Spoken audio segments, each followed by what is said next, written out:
What's up, guys? Welcome to the installation video for the 72 volt Z Miami Kit. I'm on a tight schedule. I have to leave soon, so this video is much shorter than the other ones, and it's not as precise as I'd like to make it, but this will tell you guys how to install the kit and get you guys up and running. Starting off in the kit, you get the case, which the case includes the battery and the controller. My wires are a little messed up because this controller is a little messed up. I'm using an old one just to put in here because I didn't want to waste any new controllers because it's my personal bike, show bike, whatever. So in the box you'll get the case and you'll get these mounting blocks that are already attached to the case. So these are the clamps that will clamp the clamps like this basically. And the nuts go through. These are the clamps that will clamp the case to the frame. So the first step to installing your kit, you want to remove the clamps as this. You want to remove these. These are 10 millimeter socket. You take them out, right? You take them out, and the kit will come with spacers. The spacers are made for this bottom block right here. If you get it, you'll see that the spacers only fit the bottom. I'll get one. These are two examples of what the spacers look like. I'm running two right now on this frame. These are added in to fight the tolerances between the frame, my frame, and other frames, because they might be slightly different. And this kit requires you to get the spacing perfectly. After you put the mounting blocks on, you put the included washers and bolts. Screw them into the frame. These are not directional, so you can put them in any way you want. They're symmetrical. Next step will be to mount your rear motor wheel. To mount the wheel, there's very specific order of where things go onto the wheel and attach to the bike. Within your order, you will receive these 1661 aluminum CNC machined axle blocks. The motor comes with a freewheel, but no rotor. The first step you want to do is you want to remove the plastic spacer on the motor. The plastic spacer is in place for the rotor. You do not want to keep the plastic spacer on, or else you'll never be able to tighten your rotor enough, and your rotor bolts will loosen and come out. After you get your rotors attached, Loctited, and tightened, so on each end of the motor, as you can see, we have one of the flat spacers. One flat spacer. And after the flat spacer, you want to push the motor onto the frame dropout, and then after that, you want to slide on the CNC axle block, and you want to screw this in after tensioning the chain. So the chain tensions by moving the motor forwards or backwards. So after tensioning the chain, you move the motor to where you feel like the chain is at perfect tension, which this is pretty good. After you feel like it's good, you tighten this bolt, this included bolt right here. Tighten that and the motor will stay right there and won't move.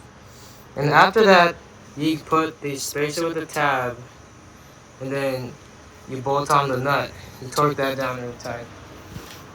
On this side, the axle block outside setup is the same. I had it flipped around, but it doesn't really matter because this tab is really not doing much. So you can put it however you want. On my bike, I have the Lewis 6 pistons. These are the strongest brakes I've ever felt that'll fit on the standard mountain bike mount. So on the Z Miami, I'm running a 220 millimeter rotor, and the Lewis caliper has a 20 millimeter rise on its own because of in order to fit all the 6 pistons. So I have the stock mount, I have a 20 millimeter Lewis riser, and then I have the brake. Usually after you mount the motor, you want to start getting your cockpit finished up. Normally you will be able to see the display, but since I'm running this Pro Taper bar, the display is kind of blocked.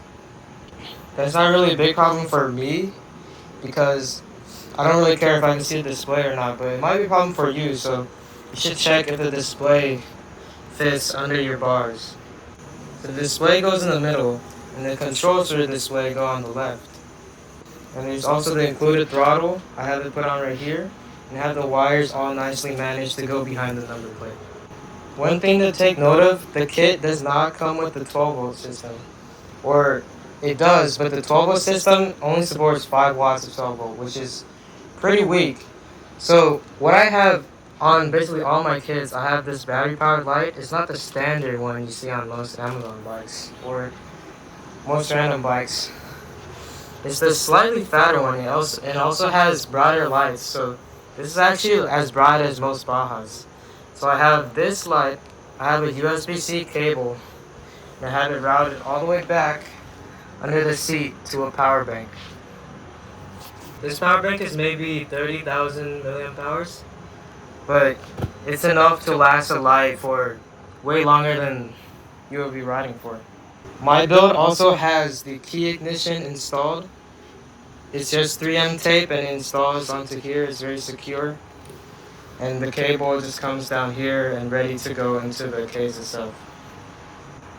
I usually have a POV of building the whole bike, but since this is a special occasion, I won't be able to do all that because I really just took the case off to show you guys how it goes on.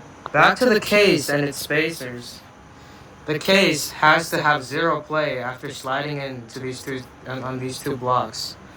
So the case slides in from the left side of the bike, it slides on, and then the clamps clamp into these mounts right here, which go into the stock holes in the frame. The way you see if you have play or not, you basically slide it in, and then you could take a flashlight. You could see up here, you'll see space in between the actual block and the case itself. You want to get it to where you can slide it in, and there's also no space under or in between any of the blocks. So the case is perfectly snug inside your frame. You don't want it to be loose at all. So as I said, in my case, I'm using 2 of these spacers on the bottom. I don't actually give you spacers for the top because the top is where all the weight is. So I feel like it's better to have like a flat surface going all the way through the top. But the bottom is where most of the spacers go. So to slide the case in, you move the pedals down so you have the most space. And then you just grab it and you slide it in. But these wires may be in the way, but there is enough space for them to pass under here, especially if you don't have this brake line here. So what you basically do is you just push it in. So all the cables are around this area. After sliding the case in place, it's still a little loose, so be careful to not have it fall out. But my bike is pretty straight up, and there's enough friction in between for it to sit here and not like slide out on its own. But gotta make sure these nuts don't come out because these nuts, they integrate into the frame, into the case. So you keep these nuts right here, and then let's go to the other side.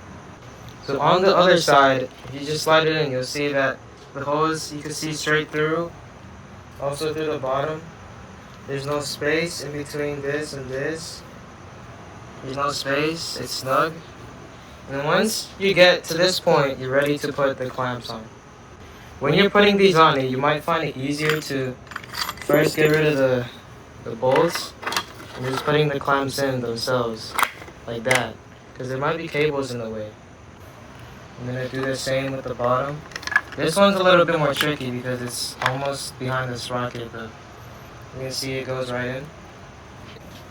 Then I'm going to be tightening them with the 10mm on the lowest setting because you don't want to torque these down tight because this is a plastic part and it is possible to over tighten it. It's very possible. So you tighten it until there's no play. If you shake it, there's no play. That's it. No more.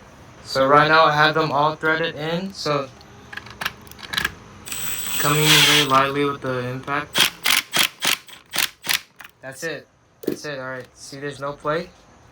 Bottom has no play. Let's now. That's it. I'm going very lightly on the trigger. That's it. There's no play. Shake the whole bike. You shake the case and the whole bike comes with it. That's it. And I have to give a very important note on the motor wire placement. You can see the motor wire runs very close to the rotor. This is because the motor wire is much thicker than a stock 750 watt. So yeah, you have to make sure there's actual clearance for your motor wire. And you have to make sure those rotor bolts are tight, or else they'll back out. You can see it'll go straight into this motor wire, and it might fry your whole motor. So I have my motor wire ran from the bottom. So yeah, once you put your motor in, the wire comes out from the bottom, and it wraps. I have it going across here to this side, where it attaches to the rest. And this might look very exposed right now, but I'm actually using this space to an advantage. After you connect everything, you basically shove everything in this area, and then I include this cover, the logo on it. It'll have 3M on the back, but I just took mine off, so mine isn't happy, but it have 3M, and you stick it right here, and you won't be able to see anything. Stock connectors. The display plugs into this one, the colorful 5-pin connector. And if you bought a key ignition, this coming off the display connector, this will have a little looped connector. You could take off and you plug the key ignition into this. So boom, we have the display and key ignition plugged in. Next step will be the throttle. The throttle comes for a blue, black, and brown. And you're gonna be looking for you're gonna be looking for a black, red, and white 3-pin. And it's gonna plug straight in, just like that. And over here, after you run the motor wire all the way up, you will have 4 connectors to plug in. I have to explain. These 2 white connectors serve the same purpose. They're both your motor sensors. So there's 2 because sometimes people get their motor wire messed up, and one of them, it only takes out one of the sensors, so it doesn't require like a full replacement. So that's the reason why there's 2. But only one of these white plugs will be occupied. So you're gonna find the phase wires coming from the controller, and also the Hall motor sensor wire also coming from the controller. You're gonna plug them in. And after you have everything connected, you could press this button to turn on the breaker.